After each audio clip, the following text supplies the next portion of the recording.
Bismillahirrahmanirrahim. Assalamualaikum warahmatullahi wabarakatuh. Alhamdulillahi rabbil alamin. Wahdahu wassalatu wassalamu ala asrafil anbiya'i wal mursalin wa ala alihi wa sahbihi ajma'in, amma ba'du. Pertama sekali, puji syukur kita kepada Allah Subhanahu wa Ta'ala yang telah memberikan kepada kita nikmat kesehatan dan kesempatan sehingga kita masih bisa mengikuti pembelajaran PAI pada hari ini. Seterusnya, salawat dan salam kepada baginda Rasulullah sallallahu alaihi wasallam dengan lafaz Allahumma salli ala Muhammad wa ala ali Muhammad. Anak bapak semuanya, mudah-mudahan hari ini kita semuanya, keluarga kita dan orang-orang terdekat dengan kita dalam keadaan sehat walafiat. Amin. Baik anak bapak semuanya, sebelum kita memulai pembelajaran kita ini, alangkah baiknya kita untuk berdoa terlebih dahulu. Sikap berdoa. A'udzu billahi minasyaitonir rajim. Bismillahirrahmanirrahim. Rabbi zidni ilma warzuqni fahma. Ya Allah, tambahilah ilmuku dan pertinggilah kecerdasanku. Amin. Anak bapak semuanya, silahkan anak bapak buka buku PAI-nya bab yang ke-6 tentang kisah Nabi dan Rasul. Sebelumnya kita sudah belajar tentang kisah Nabi Adam, yang mana Nabi Adam ini diciptakan Allah dari tanah dan dia tinggal di sorga. Dan Nabi Adam diciptakan Allah seorang pendamping, seorang wanita yang bernama Siti Hawa, dan mereka berdua tinggal di sorga dan tidak boleh mereka untuk memakan buah khuldi namanya. Jadi mereka tidak boleh memakan buah khuldi, namun karena mereka digoda oleh iblis, akhirnya mereka tergoda dan mereka memakan buah tersebut. Akhirnya mereka dikeluarkan dari surga dan diturunkan ke dunia. Nah, ini adalah lanjutannya. Setelah mereka hidup di dunia dan dosa mereka telah diampuni Allah Subhanahu wa Ta'ala beberapa tahun, dan mereka mempunyai dikaruniai anak, dan seterusnya anak mereka tersebut punya anak lagi, namanya cucu ya, namanya cucu. Dan dari situlah diutus Allah seorang nabi yang bernama nabi yang kedua siapa? Nabi Idris ya. Adam Idris, Nabi Idris. Setelah Allah mengangkat Nabi Idris menjadi seorang nabi dan rasul, Nabi Idris ini tinggal di sebuah kota yang namanya kota Babilonia ya. Kota Babilonia. Nabi Idris adalah seorang yang pertama kali menemukan, kalau istilah sekarang adalah menciptakan ya, pencipta, penemu, pembuat ya, mesin jahit ya, atau jarum pada waktu itu. Dan Nabi Idris adalah orang yang pertama kali mengajarkan menulis ya. Yang mengajarkan menulis berarti sudah dua, menulis dan menjahit. Dan Nabi Idris pula yang pertama kali ya membuat pakaian, menulis dan membuat jahit. Nabi Idris lah yang pertama kali. Setelah Nabi Idris memberikan pelajaran kepada umatnya atau kaumnya atau orang-orang yang di dekatnya, namun banyak di antara mereka yang tidak mau mengikuti perintah Allah dan Nabi Idris, artinya untuk menyembah kepada Allah. Akhirnya pada suatu saat setelah kaumnya sudah terlalu durhaka kepada Allah, sudah terlalu banyak menentang kepada Allah. Akhirnya Nabi Idris disuruh untuk meninggalkan Babilonia, ya. Disuruh untuk meninggalkan Babilonia, disuruh Allah. Dan akhirnya kaum Nabi Idris ini diberikan Allah lah bencana, ya, bencana. Yang pertama berupa semua sawah mereka itu kekeringan, kebun mereka itu tidak ada yang berbuah, ya. Dan cadangan makanan mereka itu habis, artinya simpanan mereka itu habis. Makanan yang disimpan yang bisa tahan lama itu habis, tidak ada lagi. Dan seterusnya air sungai di situ menyusut sehingga menjadi kering dan tidak ada air. Dan banyak dari mereka itu mati karena kelaparan, ya, karena tidak ada air, tidak ada makanan yang harus dimakan. Dan yang pada akhirnya kaum Babilonia ataupun kaum Nabi Idris ini banyak yang meninggal dunia. Nah, anak bapak semuanya, itulah akibatnya kalau kita menentang Allah Subhanahu wa taala, yang pada akhirnya juga kita akan mendapat siksaan, baik nanti di dunia ataupun di akhirat. Jadi, anak bapak semuanya, yang harus kita teladani dari kisah Nabi Idris ini adalah yang pertama, Nabi Idris itu adalah orang yang sangat rajin belajar, ya. Tentunya kita juga harus mencontoh seperti itu. Kita rajin belajar, jangan sampai disuruh orang tua terlebih dahulu baru belajar, jangan, ya.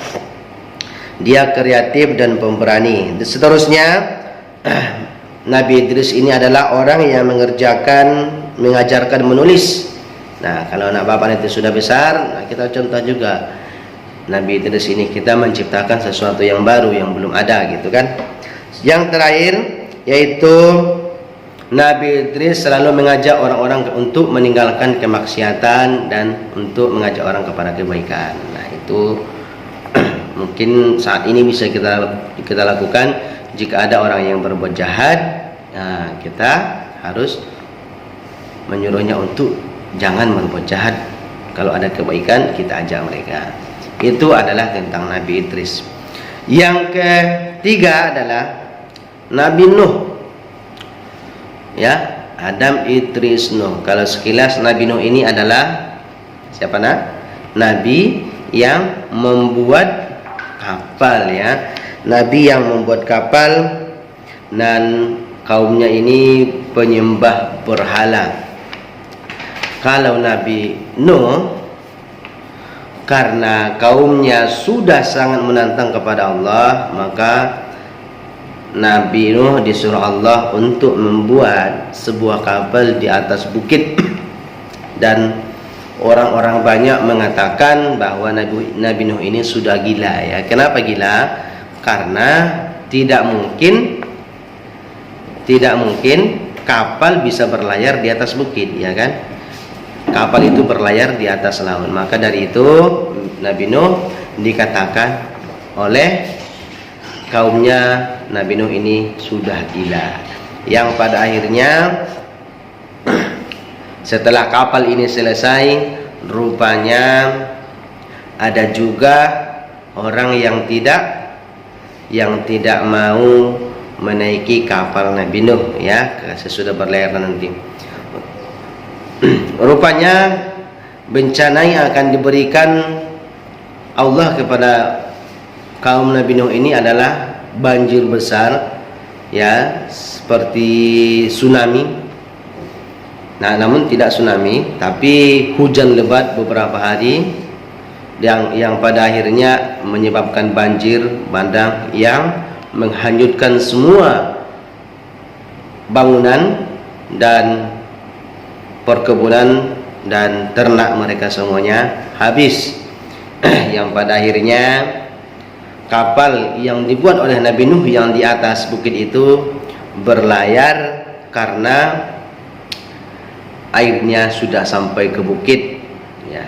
Namun ada satu anak yang durhaka yang bernama Kan'an, ya, yang bernama Kan'an. Kan'an ini tidak mau naik kapal Nabi Nuh disebabkan dia enggan, ya, dia tidak mau. Katanya saya akan pergi ke atas bukit yang paling tinggi, nanti air itu tidak akan sampai ke sana. Kata Nabi Nuh, naik saja nak ke kapal ini, nanti air itu akan sampai ke sana. Tidak, kata Kan'an, ya, namanya Kan'an, anak Nabi Nuh ini Kan'an namanya. Namun itulah akibat jika durhaka kepada orang tua, akan tidak bahagia dunia dan akhirat, ya nak, ya. Jangan sekali-kali durhaka kepada orang tua, jangan sesekali menyakiti, membentak-bentak orang tua kita, dan jangan sekali-kali mengatakan ah gitu. Atau umpamanya dia disuruh gitu, tidak boleh, ya. Jangan sekali-kali. Itu contohnya Kan'an, ya. Dia cuma tidak mau disuruh orang tuanya untuk naik kapal, namun dia katanya mau naik ke atas bukit, yang pada akhirnya dia dibawa oleh gelombang air yang besar dan tinggi, dan akhirnya dia mati dalam banjir. Nah, itu tentang kisah Nabi Nuh. Nabi Nuh ini umatnya menyembah berhala, ya. Karena itu Allah memberikan kepada mereka bencana banjir, ya. Yang diawali yang pertama hujan deras beberapa hari, dan sehingga datang air yang tinggi. Nah, anak bapak semuanya, itu tentang kisah Nabi Nuh, ya, yang pembuat kapal besar di atas bukit. Anaknya tidak mau naik kapal, ya.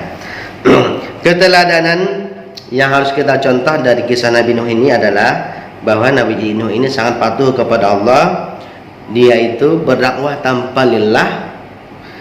Seterusnya dia sabar terhadap hinaan orang lain dan tidak mudah putus asa. Anak bapak semuanya, mudah-mudahan dari kisah Nabi Nuh ini kita tidak pantang, ya, tidak mudah menyerah, tidak putus asa jika dihina orang lain, kita tetap sabar, ya, tidak langsung marah. Nah, seperti itu. Anak bapak semuanya, yang terakhir adalah tentang kisah Nabi Hud. Nabi Hud ini nama kaumnya adalah kaum Ad, ya. Kaum Ad ini tinggalnya di Jazirah Arab, yaitu di daerah Ahqab, ya. Terletak kalau sekarang itu dekat Yaman dan Oman, ya, dekat Yaman dan Oman.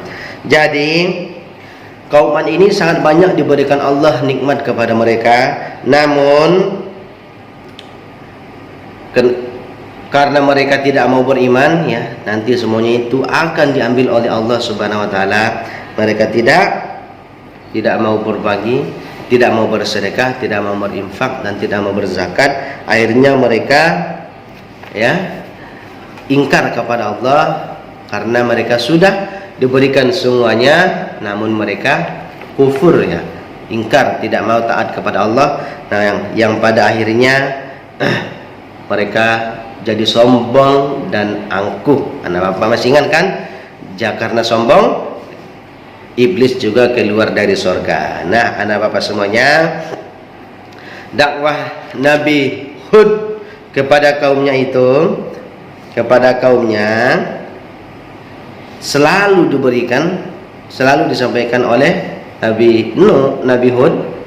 Namun kaumnya itu tidak banyak yang mendengarkan, tidak banyak yang mengikuti mereka. Dan kaum Ad itu berkata,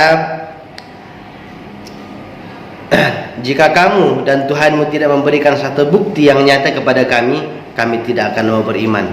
Itu artinya jika siksa Allah itu belum datang kepada mereka, mereka tidak mau beriman. Maka dari itu Allah Subhanahu wa taala memerintahkan Nabi Hud dan orang-orang soleh untuk pergi menuju Hadramaut, ya, Hadramaut, karena Allah ingin memberikan hukuman kepada kaum Ad, yaitu berupa awan gelap yang sangat besar. Awan gelap yang sangat besar pelan-pelan menutupi tempat tinggal kaum Ad, ya, kabut. Dan kaum Ad itu mengira akan turun hujan yang dapat menghilangkan kemarau panjang. Rupanya Allah sudah memberikan di awal kemarau panjang.